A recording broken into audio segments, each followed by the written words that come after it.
शुरू करो, डालो बुनियाद, घर महल नजर आएगा।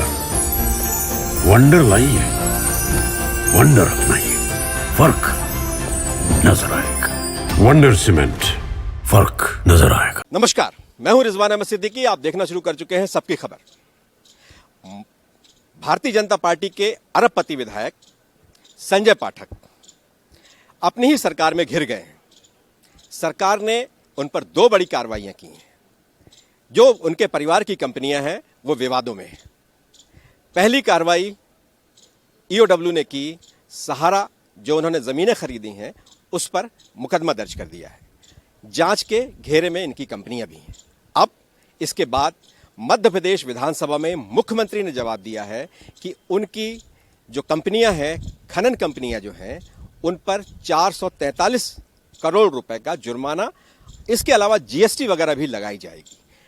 इस पूरे मामलों में क्या होने वाला है, क्या परिस्थितियां हैं, आने वाला दिन उनके लिए कैसे रहेंगे, इस बारे में हम बात करेंगे सबकी खबर के editor in chief Ravindra Jain साहब से। जैन साहब, आपका बहुत बहुत स्वागत है। आप क्या देख रहे हैं इन सब चीजों में? देखिए रिजवान भाई, जैसा आपने बताया कि संजय पाठक जी अपनी ही सरकार में घिर गए हैं। अच्छा, ये बात जब हम कहते थे तो उनको लगता था कि हम कोई विरोध कर रहे हैं। मैंने पहले भी कहा, आज भी कह रहा हूँ और आगे भी कहूँगा, हमारा संजय पाठक जी से व्यक्तिगत कोई द्वेष नहीं है। हम पत्रकार हैं, वो राजनेता है। लेकिन जब सामने खबर दिखती है और हम उस खबर को छोड़ दें, ये संभव नहीं है। तो मैं आपको बताऊं, ये सबकी खबर चैनल जो जो बातें कहता रहा है वो सड़क पर दिखाई देने लगा। हमने कहा था आज से 2 महीने पहले, 2.5 महीने पहले कि ईओडब्ल्यू में 2 शिकायतें हुई हैं। आशुतोष मनु दीक्षित ने जो शिकायतें की थी, पहली शिकायत थी सहारा ग्रुप जो है उसकी भोपाल, जबलपुर और कटनी में ज़मीनें थी। इन ज़मीनों की बाज़ार कीमत 1000 करोड़ से ज़्यादा थी, लेकिन हमारे पाठक जी ने 80 करोड़ में ख़रीद ली जोड़ तोड़ करके। शिकायत हुई, फिलहाल पाठक जी के खिलाफ एफआईआर नहीं हुई है, लेकिन ईओडब्ल्यू ने यह माना है कि गड़बड़ी तो हुई है। तो सहारा की ज़मीनें बेचने वाले अधिकारी, सहारा ग्रुप के जो मालिक के बेटे हैं, एफआईआर सब पे हो गई है। और मैं आपको बता दूं, आज मैं अपने दर्शकों को बता रहा हूं, ये तय है कि इसमें संजय पाठक के परिवार के जिन लोगों ने रजिस्ट्रियाँ कराई हैं उन पर भी एफआईआर होना तय है। ये बचेंगे नहीं। आप हाई कोर्ट जाएंगे कभी भी, जब भी चालान होगा आप देख लीजिएगा। दूसरी बात हमने कही थी कि एक्सिस माइनिंग को लेकर एक बड़ा गंभीर शिकायत हुई थी। शिकायत 31 जनवरी को हुई थी ईओडब्ल्यू में। ईओडब्ल्यू के पास चूंकि माइनिंग की जांच के कोई उपकरण नहीं है, कोई एक्सपर्टाइज नहीं है, तो उन्होंने वो शिकायत भेज दी प्रमुख सचिव को, खनिज विभाग को, कि आप जांच करिए, आपके पास एक्सपर्ट्स लोग हैं। ये जो जांच भेजी थी उन्होंने अप्रैल में, और जून में उन्होंने जांच करने के बाद पूरी रिपोर्ट आ गई है और ये तय हो गया कि 443 करोड़ रुपए फाइन लगाया गया है।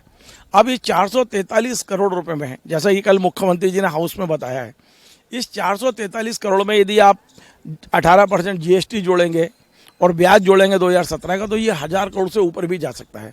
तो आप ये तय है कि ये जो कार्रवाइयाँ हो रही है ये हम नहीं कर रहे, आप नहीं कर रहे, कांग्रेस नहीं कर रही है, या भारत सरकार नहीं कर रही, ये वो मध्य प्रदेश सरकार कार्रवाई कर रही है जिस मध्य प्रदेश सरकार के वे विधायक हैं, जिसकी पार्टी की सरकार है और उसी पार्टी के विधायक है। इसका मतलब मामला गंभीर है। आज मैं आपके जरिए एक बात मैं कह देता हूं बड़े दावे से, मैंने पहले भी बोला है और आज फिर बोल रहा हूं, 2 मामले ऐसे हैं जिसमें संजय पाठक जी को 2 झटके के लिए तैयार रहना चाहिए। 2 झटके उनको पड़ चुके हैं, सहारा पर एफआईआर, और कल जो विधानसभा में जवाब आया है कि उन पर जो बहुत आश्चर्यजनक है कि मुख्यमंत्री ने खुद जवाब दिया है उस पर। जाहिर है बहुत आश्चर्यजनक है। संजय पाठक, जैसा आप कह रहे थे कि आप उनका कोई विरोध नहीं, मेरे तो बहुत नज़दीकी मित्र हैं वो, और इस तरह की खबर जब उनके लिए मुझे बनानी पड़ रही है तो मुझे अच्छा नहीं लग रहा। लेकिन कहीं ना कहीं जिस तरह से वो निशाने पर हैं, जिस तरह से वो घिर गए हैं, इस बात को जनता के सामने आना चाहिए। देखिए, मैं आपको बता दूं कि पिछले 10 दिन में शायद कुछ वो अपने ज्योतिष को दिखवाएंगे तो उनको अपने पता चलेगा कि क्या नक्षत्र बदले हैं, क्या हुआ है। 10 दिन में 2 बड़े झटके लगे हैं और मैं मान रहा हूं कि 2000 करोड़ से वो नीचे उतरे हैं। अभी वो नहीं मानेंगे क्योंकि उनका एक स्वभाव है कि आसानी से चीज़ों को स्वीकार नहीं करते। आप कुछ भी बोले तो वो आपको गालियाँ निकालना शुरू कर देंगे। उनके लोग जो वेतनभोगी कर्मचारी टाइप लोग हैं वो आपके खिलाफ। लेकिन सच्चाई ये है कि क्या आज संजय पाठक जी और उनके समर्थक क्या मध्य प्रदेश सरकार के मुख्यमंत्री को कुछ बुरा भला कहेंगे, क्या सोशल मीडिया पे लिखेंगे?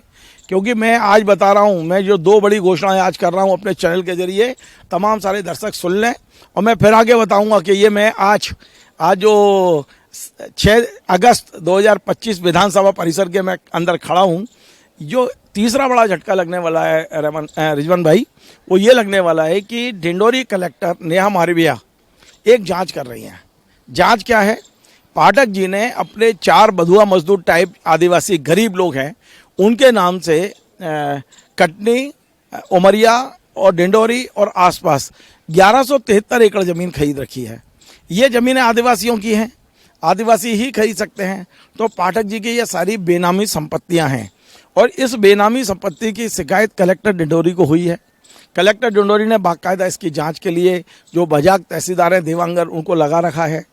अब मेरे पास जानकारी ये है कि पाठक जी और उनके लोग इस जांच में सहयोग नहीं कर रहे हैं। कलेक्टर के पास क्या तरीका है? यदि उनके पास शिकायत है, उसने जांच के आदेश दे दिए हैं और आप सहयोग नहीं करेंगे, तो अब मेरी जानकारी ये है डिंडोरी कलेक्टर ये पूरा मामला, ये पूरी फाइल आने वाले समय में इनकम टैक्स को भेज सकती है। और ये मामला इतना सीधा है, दीवार पे लिखी हुई इबारत की तरह है कि इनकम टैक्स इसको पहली पेशी में ही बेनामी संपत्ति मान के इसको अटैच करेगी। हो सकता है टाइम महीना लगे, 2 महीने लगे, 6 महीना लगे, लेकिन पाठक जी आपको तीसरे झटके के लिए मानसिक रूप से तैयार रहना चाहिए। हम बोलते हैं तो आपको बुरा लगता है, बुरा मत मानिए, क्योंकि जो किया है वो आपने किया है, मैंने नहीं किया है। हम तो सिर्फ खबर तो बता रहे हैं, खबर में जो होना है और जो जानकारी हमारे सूत्रों से मिल रही है वो बता रहे हैं। चौथे झटके के लिए भी तैयार रहें। और ये मामला हाईकोर्ट पहुंच चुका है। आप शायद जानते होंगे संतोष शुक्ला जी, आप कटनी के रहने वाले हैं।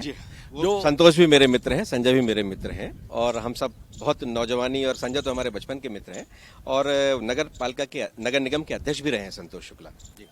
तो रिजवान भाई, संतोष शुक्ला जी जिनके इनके पारिवारिक संबंध थे, वो संजय पाठक जी की कंपनियों के खिलाफ हाईकोर्ट गए हुए हैं। कारण संजय पाठक जी के जो पिता हैं, पूज्य पिताजी सत्येंद्र पाठक जी, जब वे कटनी सुधार न्यास के अध्यक्ष थे, उन्होंने कॉलोनियाँ बनाने के लिए तमाम किसानों की ज़मीनें एक्वायर की थी।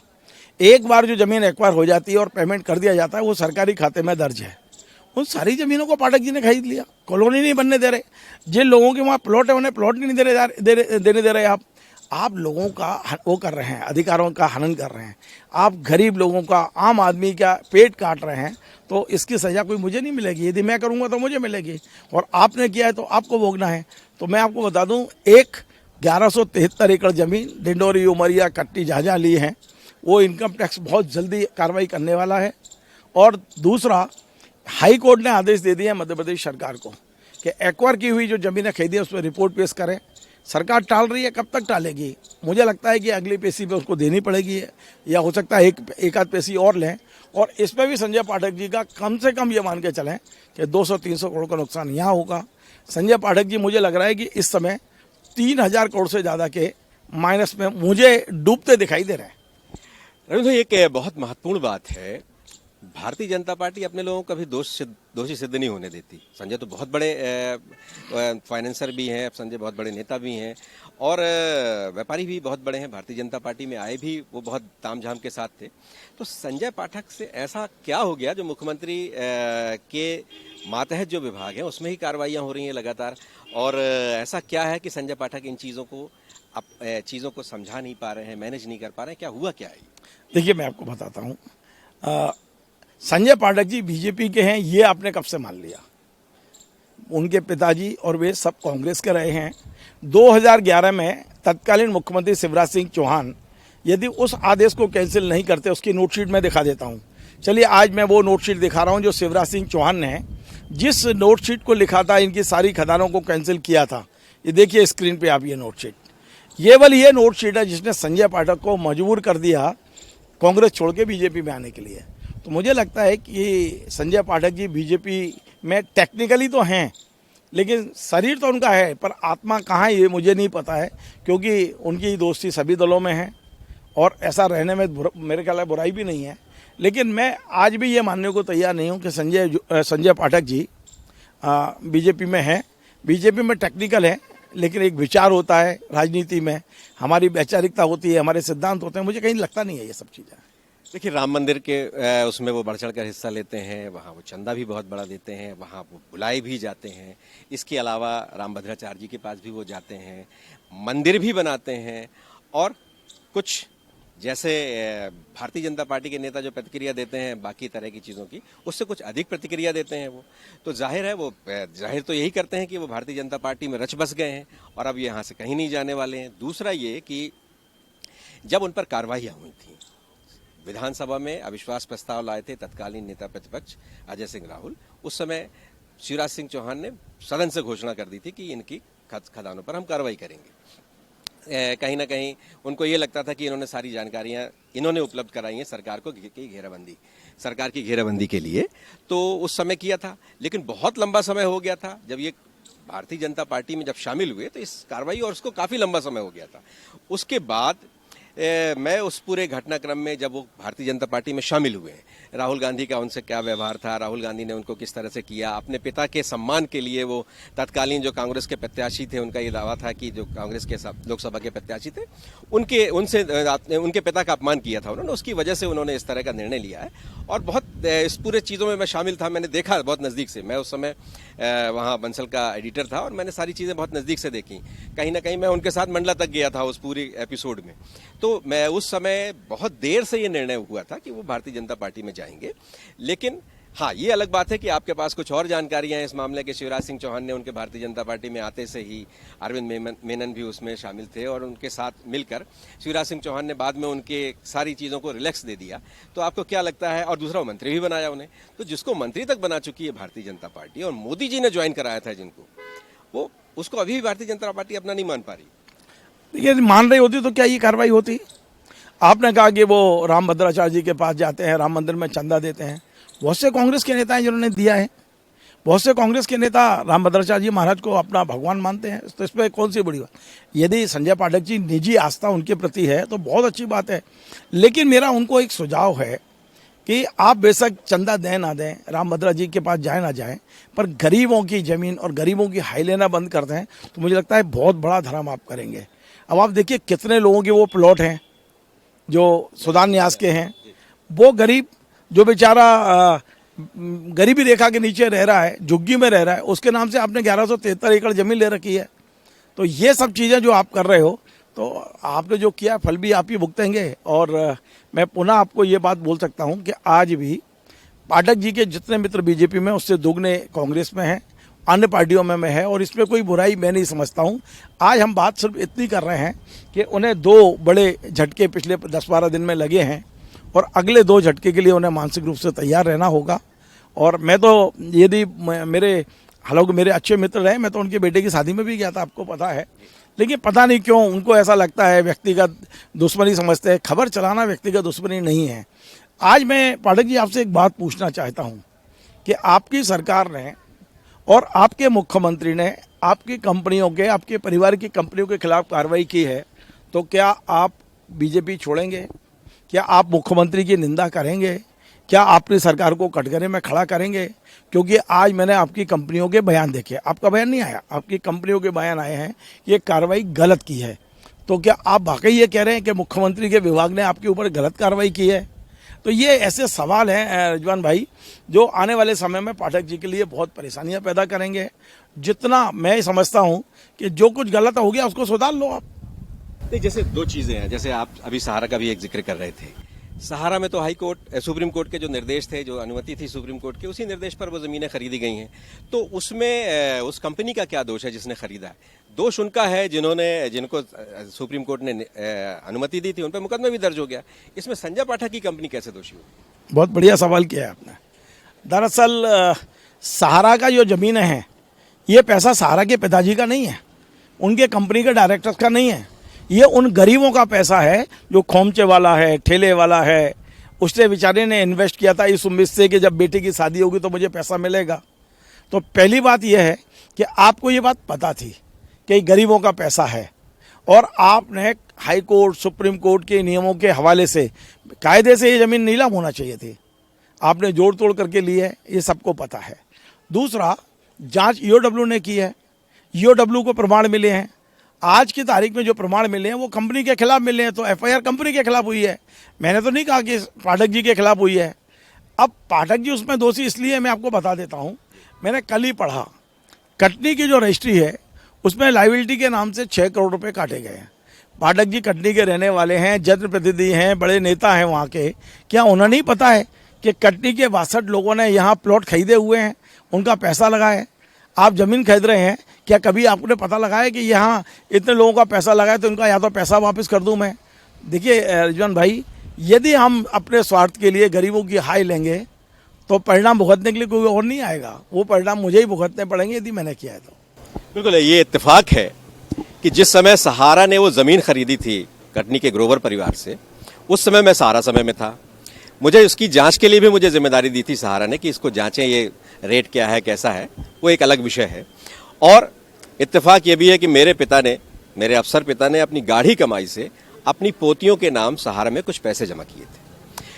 उनका ये उम्मीद थी उनको कि जब उनकी पढ़ाई में या उनकी शादी के समय वो पैसे मिलेंगे, सहारा देगा। लेकिन अब मेरी बेटी की शादी है, लेकिन हमारे पास कोई वापसी का कोई रास्ता दिखता नहीं है। और सहारा ने जिस तरह से लोगों के साथ ये जो ठगी की है, लोगों के भरोसे का खून किया है, उसमें संजय क्यों शामिल हो गए, मैं बहुत आश्चर्यचकित हूँ इस पूरे मामले में, जबकि ईश्वर ने उन्हें बहुत कुछ दिया है।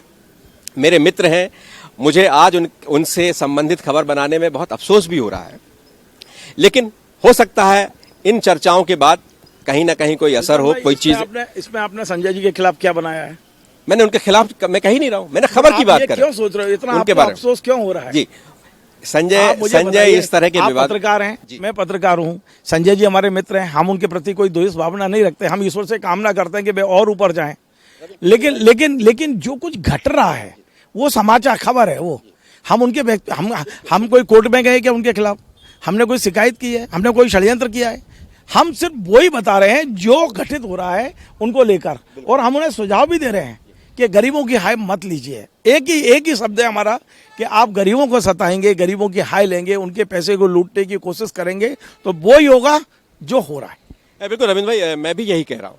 मुझे बहुत अफसोस इस बात का है कि ये इस तरह के विवादों में संजय है। मेरे मित्र हैं, बचपन के मित्र हैं, हम साथ में नेकर पहन के साथ में खेलते थे। आज के बाद वो आपको मित्र मानेंगे? नहीं, वो मुझे मानेंगे और मैं भी उन्हें मानूंगा, और मैं उनका शुभचिंतक हूँ, लगातार शुभचिंतक ही रहूंगा। और समझाइश है, ये भी एक तरह की समझाइश है कि दोस्त समझ जाओ, वक्त है।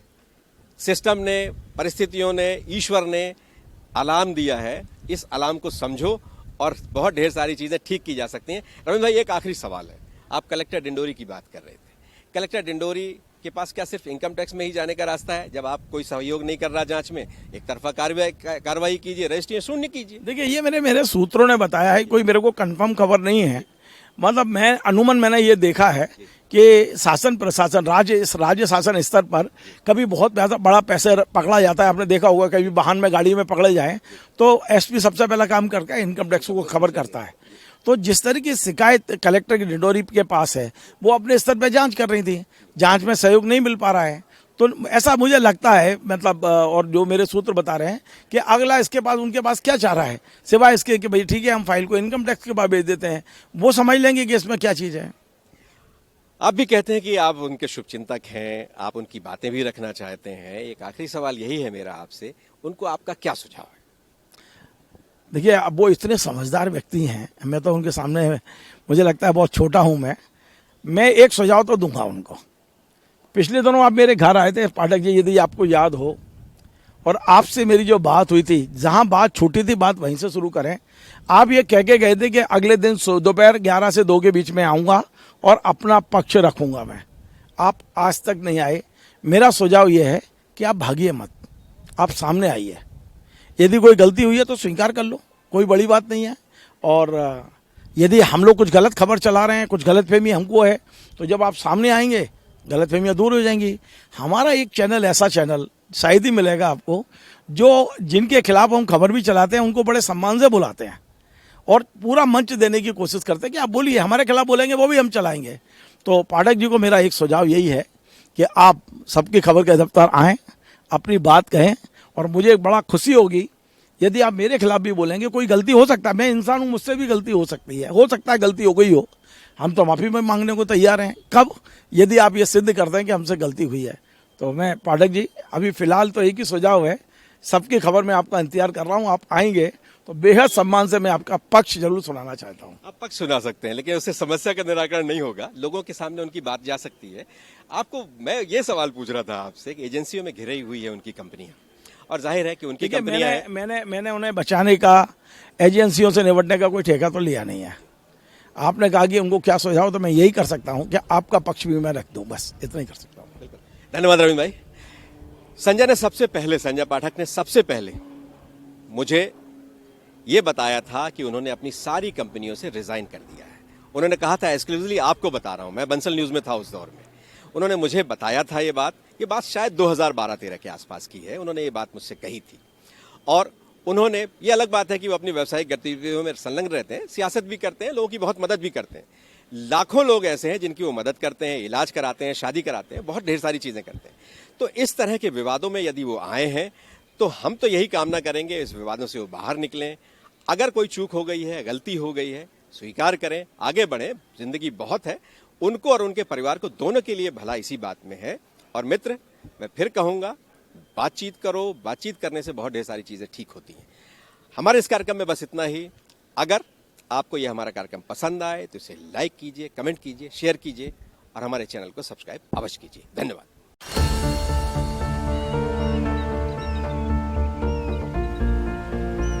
जो बनकर मेरा हमसफर आएगा, सिर्फ उसी को फर्क नजर आएगा। शुरू करो, डालो बुनियाद, घर महल नजर आएगा। वंडर लाइए, वंडर अपनाइए, फर्क नजर आएगा। वंडर सीमेंट, फर्क नजर आएगा।